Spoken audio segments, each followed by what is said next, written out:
Thank you, Joe. Appreciate you being here. Beautiful day outside. Just got off the practice field and showered up. But obviously, we're very excited about this week, homecoming week, being back home in front of Niner Nation, and look forward to electric day. Just recapping Army game.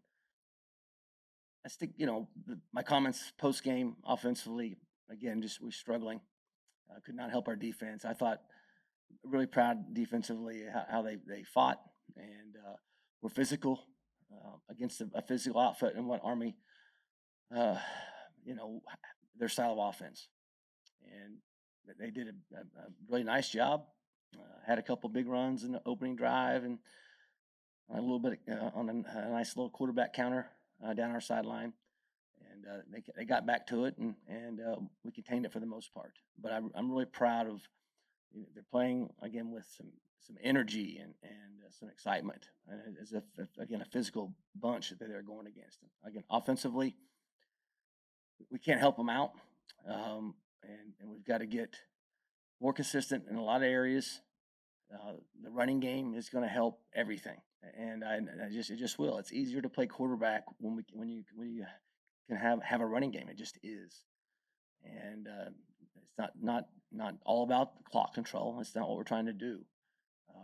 But the quarterback needs a smoke break, and trying to move the ball with his arm every time is a recipe for not being very successful a lot of times. And so we have challenged him as we do every week offensively. Hey, we've got to pick it up, and we're trying everything that we possibly can to put our best 11 guys out there and get the ball to our guys that can make plays for us. Um, that's really all I can say to it right now as far as our plan moving forward. I will address the quarterback position. We're going to see how they practice between Grayson and Zach and make a decision later in the week on that position. We've got, I'll address it. Here's what I'll say about on the injuries. I just wrote down Shea Taylor, Jarian Solomon, and Johnny King will move from out to questionable, I think. All three got some things done in practice today. And I'll know more, tomorrow, based on how they feel waking up after doing some reps today. And as everybody knows I signed the sheet through the American on who's ready to go 3 hours prior. And so that's what I'll say about that. Everybody else is, status quo. Okay. With that, I'll open up for questions.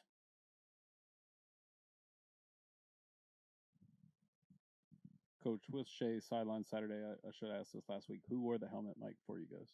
I believe it was give me a second, Gavin or Reed, one of those two. Gotcha. And I should know, but there's a lot of things on my mind. But we had no issues with the communication on defense. Now we only had, we only had 4 calls on defense. Yeah, and tackle blocks down, someone's got to dive. Tackle arcs, someone's got to dive. And someone's got quarterback, someone's got pitch. It was pretty, pretty simple.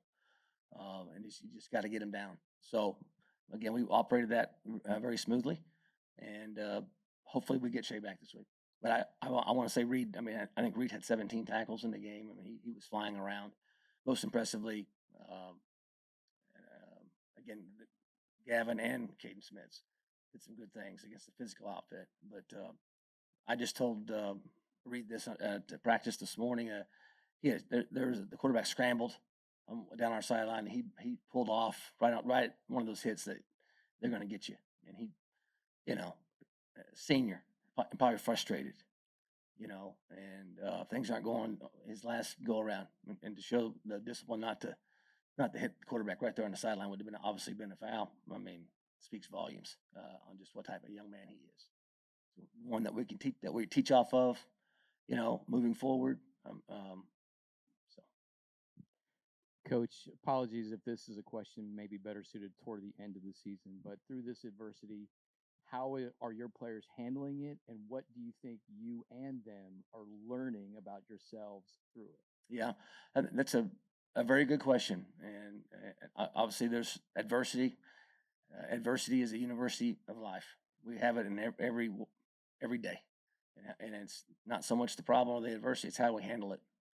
And so from a coaching staff, um, we are still coaching and teaching. I mean, coaching and teaching is the same. We're teachers of the game. We teach, right? And I think made that comment after the post game about we've got to find a way to teach our guys because some of the mistakes we're making. In the first quarter, versus the same defensive front, we had mistakes in the second quarter on the same plays, and it's like I'm a movie guy, okay? So the movie Men in Black, and I may have said this before, the device that I think I shared it with you. I mean, there's a device that it makes that bright light, and they forget about everything. They forgot everything they've seen. I mean, we need one. And so when something bad happens or something doesn't go as well as planned, I need for them to erase it and have a clean slate. I mean, I literally, I mean, we just got some issues that our guys have got to fight through. Okay, so getting back to your question, which is a very good one, it is a learning process. Within, and I don't want within a season that's not going the way that we want this one to go. Within that season, or the game within the game, we've got to continue to be becoming, all right, growing, all right, to have great growth. You've got to be made to feel uncomfortable, all right. That's the only way you're going to get better. Well, we've got the uncomfortable part feeling down. I mean, we've got a lot of that, and so just as a staff, it's hey, here's our standards. We have a gold standard. The school board's not going to change any of that. This is how we're going to operate. This is how we're going to travel. We're going to be in class, and we're going to do those things. And those are non-negotiables. All right. And so it is, but it's tough for our players, particularly our seniors. My heart is broken for Sharon, our fan base, and just where this thing's at. But we are not discouraged, and we are attacking this. I mean, I've got with where we are, I got 3 coaches playing scout team defense today. 3. All right, and just where we are, and there's not anybody that's got bad buying language, and because we have a plan, and we are excited about moving forward, and we're learning from some of the mistakes, and that's where it's at. Appreciate the question.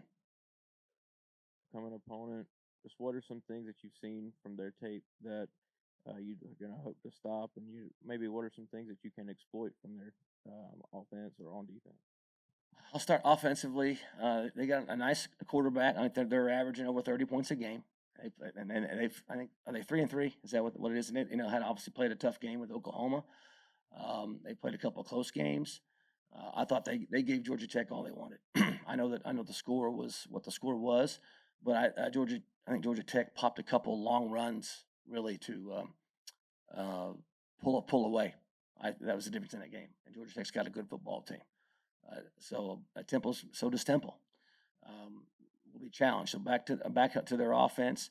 Quarterbacks kind of, as we all know, quarterbacks are the key. He can create. They move him around. Some cute RPOs. We'll have to have really good eye discipline. That's a word that we've used versus Rice and Army. When your guy blocks down, or shows you're blocking, you gotta clear it. They got some really cute things that will put pressure.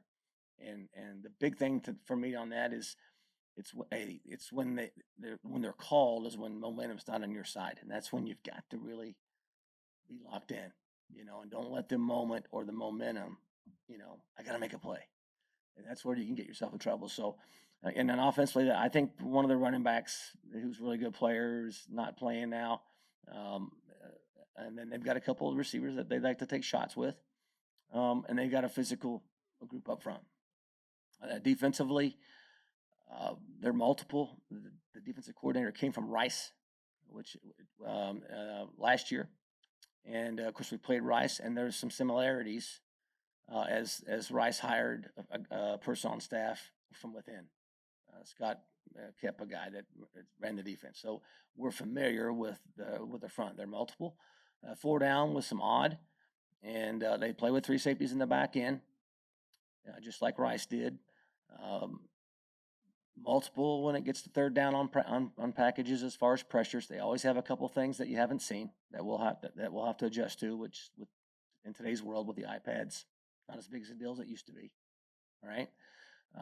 But they like to get after your third down with some man coverage. So we're going to have to win some matchups, which is really the back end was probably opposite of what we saw last week versus Army.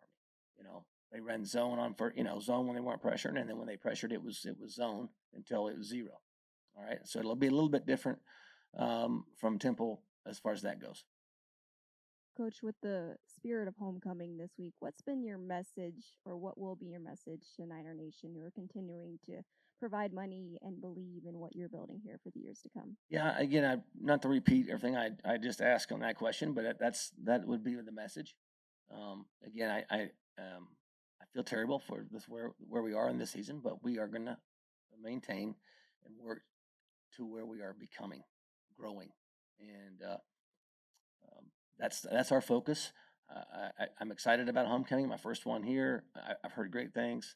I have an event tomorrow night and get a chance to visit with some alum, and looking for a great day. Talked about the run game. You started the last game 6 straight runs, almost like a statement to open the game. I'm curious though, when it's not working, what are some things you guys can do to be extensions of the run game, screens, tempo, things like that? Yeah, if you if you're having trouble running the ball, then it's throwing, and you mentioned a screen game. We're going to be at our best when we're balanced. All right, and you know that's where we're frustrated. And I thought in the first quarter we were able to dent the defense and get some things running game wise, and then off that comes the play action. We get the turnover and we don't get points off the turnover on the next drive. I thought it should have been 10-7, and we couldn't recover.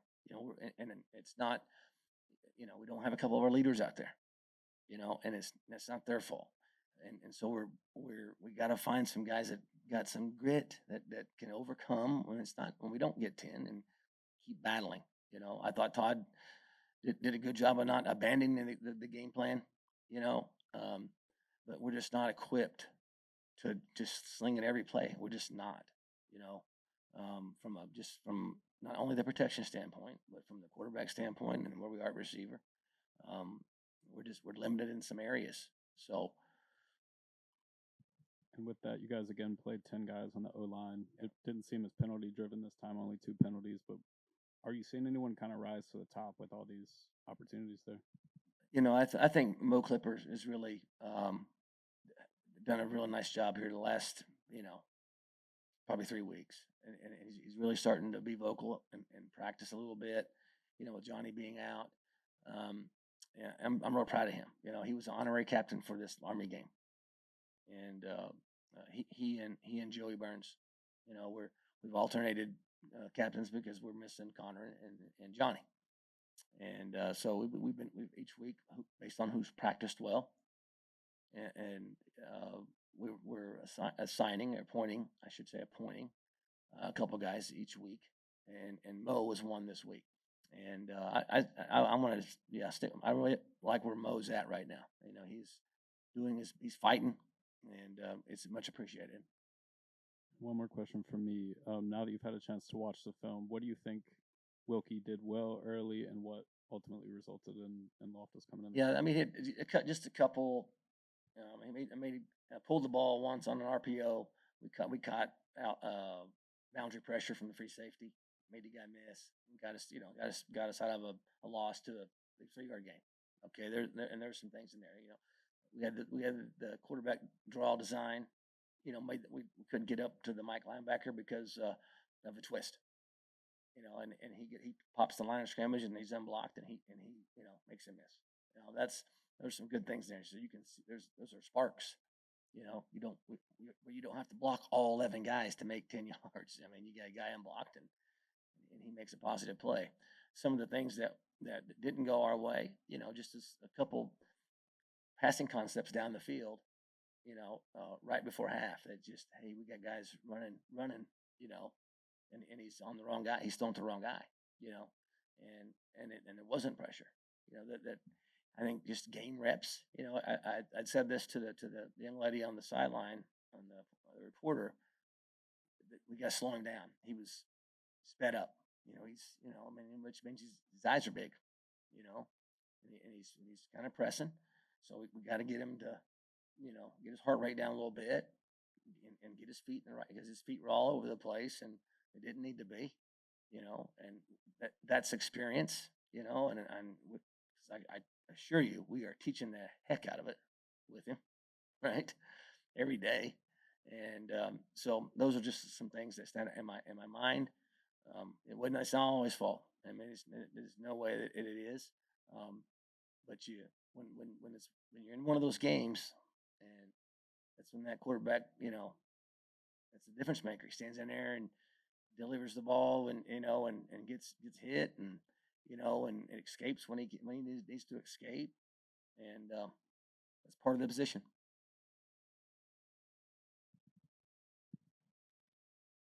All right, thank you for being here. Start with Rod.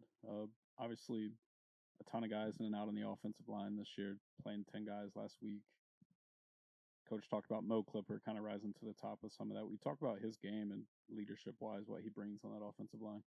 I mean, Mo, he was always like a big brother and a leader, so he brings a lot and brings us together as a group and bring them together as a group. He helped a lot. For both of you, had just back-to-back road games. Now come back home in front of a homecoming crowd. What's it gonna be like having Niner Nation at your back again? Yeah, we're super excited. We're super excited to pack out the stadium again. Have all the fans there. We want to get them a win. Yeah, so we're hyped up for this. I mean, yeah, it means a lot because our fans really care for us and they really want us to win in this homecoming, especially. So I know they're gonna come out and be ready for a win. Coach just talked about he wanted to keep you guys to keep believing. What does that look like on both the offense and the defense and the morale in the locker room? I mean, really just believing in each other and believing in the coach and believing what they're telling us to do, and just believing that we will win, and all buying in, everybody buying in. Yeah, we just got to trust the process. We got to keep holding each other to the gold standard, and we'll get to where we want to be. For the defensive side of things this week, what does Temple do?